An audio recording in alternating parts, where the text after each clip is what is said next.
This rather battered scrapbook from the Thoresby Society collection dates back almost 200 years and takes us behind the scenes of the first Leeds election to Parliament in 1832. It's a story of division, anger, lies, even violence. We don't know who this book belonged to, but his political loyalties can be guessed from what he chose to keep and stick in the book. Broadsheets, handbills and flyers, which were obviously circulating around Leeds day by day, keeping the printing presses busy round the clock. No tweets, TV or radio then, all printed material. It's the kind of throwaway stuff that usually finishes up in the gutter or in the bin. So we're lucky to have this unique personal collection.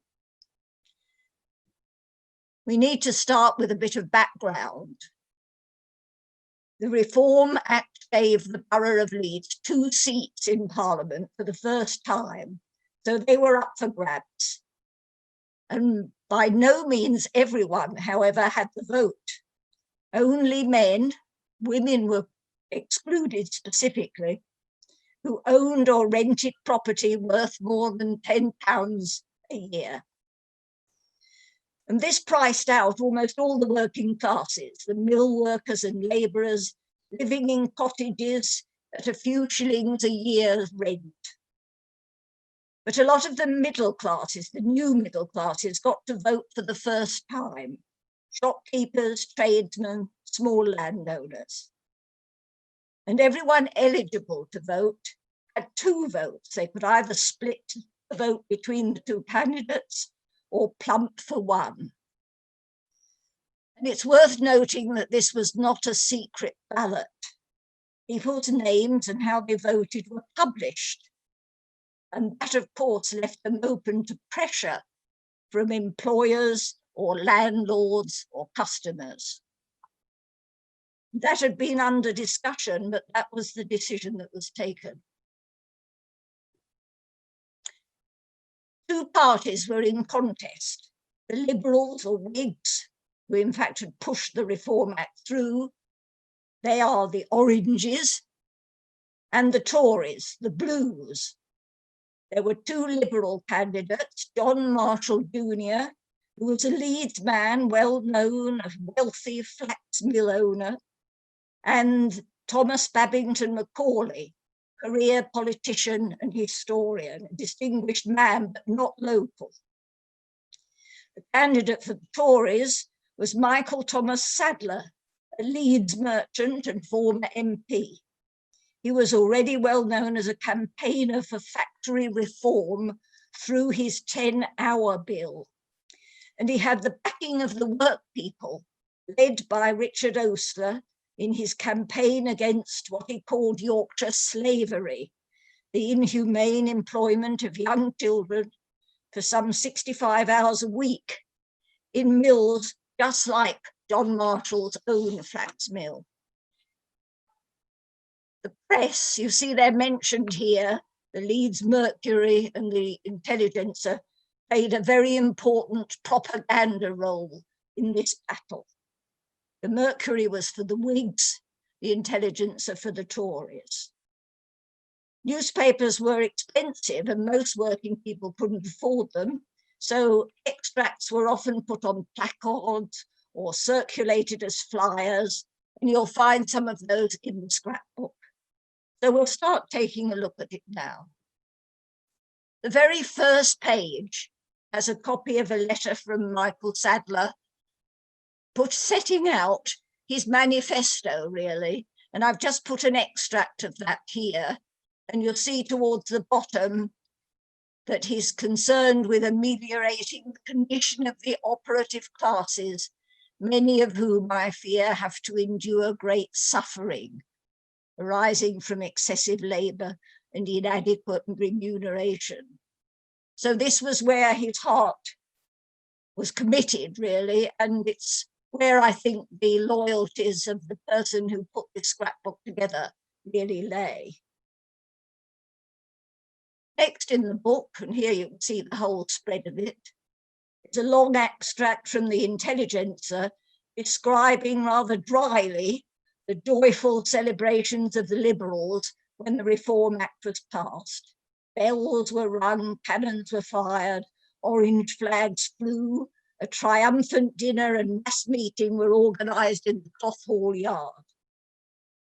The next pages include a report from Richard Ostler, who came to this meeting to support Sadler and cross-questioned the Liberal candidates on their attitude to child labour.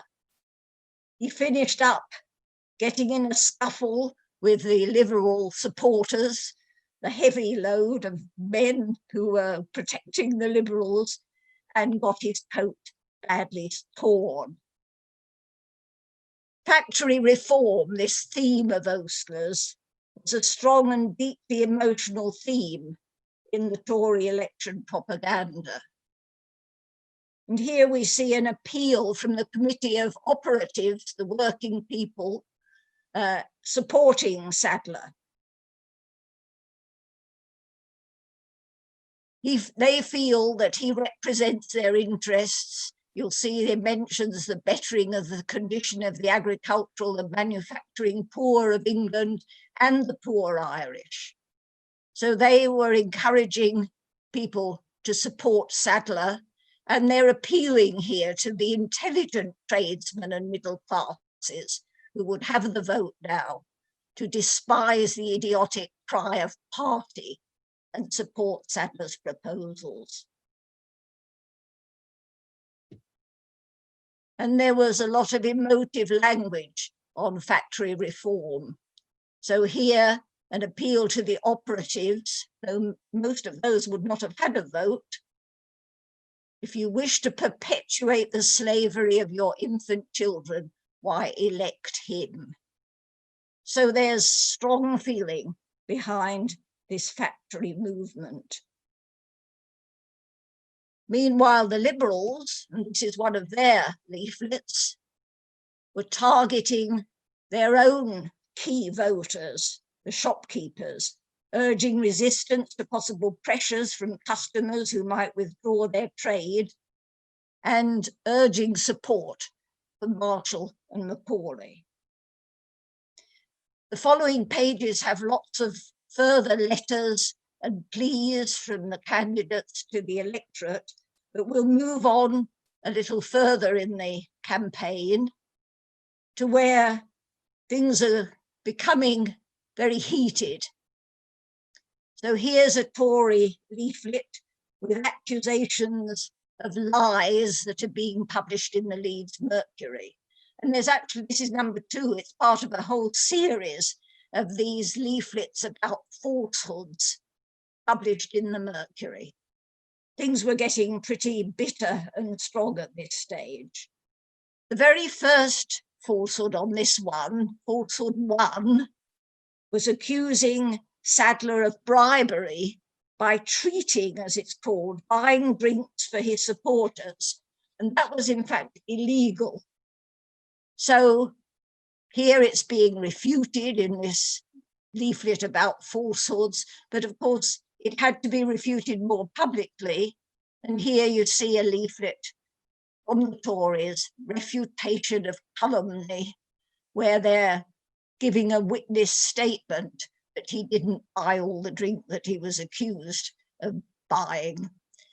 And you see at the bottom suggesting that the supporters of Marshall and Macaulay have forgotten the common decencies of society. But the propaganda war was not one-sided. It wasn't all the Liberals. Here's a personal attack by the Tories on Marshall and Macaulay's religious beliefs, a very strong appeal to everyone with religious beliefs to reject the idea that religion shouldn't play a part in the election. Marshall and Macaulay had rather pushed that aside. Marshall was known as a Unitarian rather than an Anglican. You'll see at the bottom here on the left this question, when did Mr. Marshall cease to be a Unitarian and become an Orthodox Christian, if indeed Christian at all? So here's a very strong language. Who is on the Lord's side? And Christians are being appealed to do their duty. And of course, this too had to be refuted. So here we have the Liberal reply, their disgust and indignation at so gross an outrage. So very strong terms rejecting this idea that they were not on the side of religion. Things sank even further. The standards slipped further down. There were slurs cast on Sadler's reputation. I haven't given the full details here, but it was suggested that Sadler had buttered up the Jewish electorate by growing a beard and getting involved in other rites, lots of suggestive commentary. And here's the Tory, it's phrased as a letter from a hater of indecency and cant, rejecting these slurs on his character. And you'll see it's too bad, he says at the end, to have the town polluted with such filth.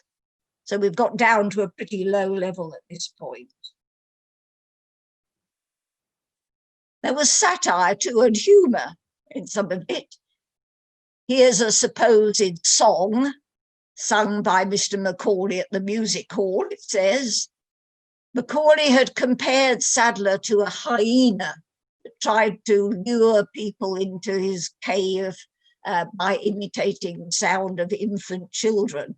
And here this song, which is a Tory criticism of Macaulay and his remarks, says, when Sadler pleads the infant's cause, a thing which suits not John nor I, I'll say 'tis the hyena's note which imitates young children's cry. So they're making fun of him here. And the humour was strong humour, just as now was a good way of criticising your political adversaries.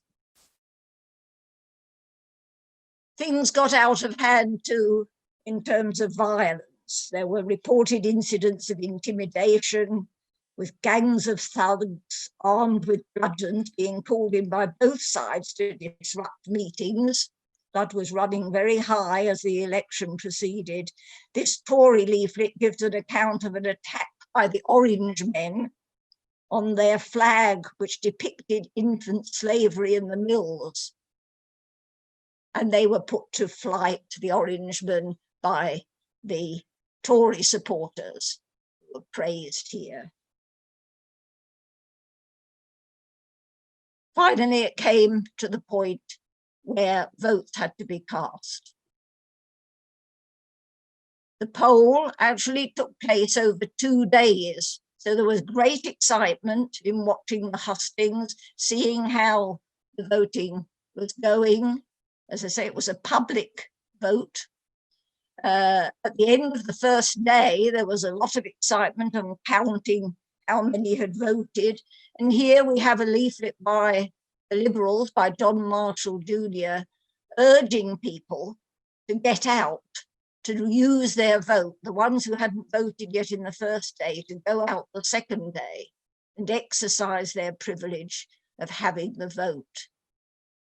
And as you see, he's thanking his supporters here. At the end of the 2 days voting account, and the mayor was able to announce the result. And here's the statement by the Tories. You'll see it's a blue leaflet here of the actual count. And Marshall and Macaulay were elected. Sadler did fairly well, but not well enough. But you see that the Tories say at the end, hopefully, that as Mr. Sadler had many votes in reserve, the blue cause must triumph at the next election.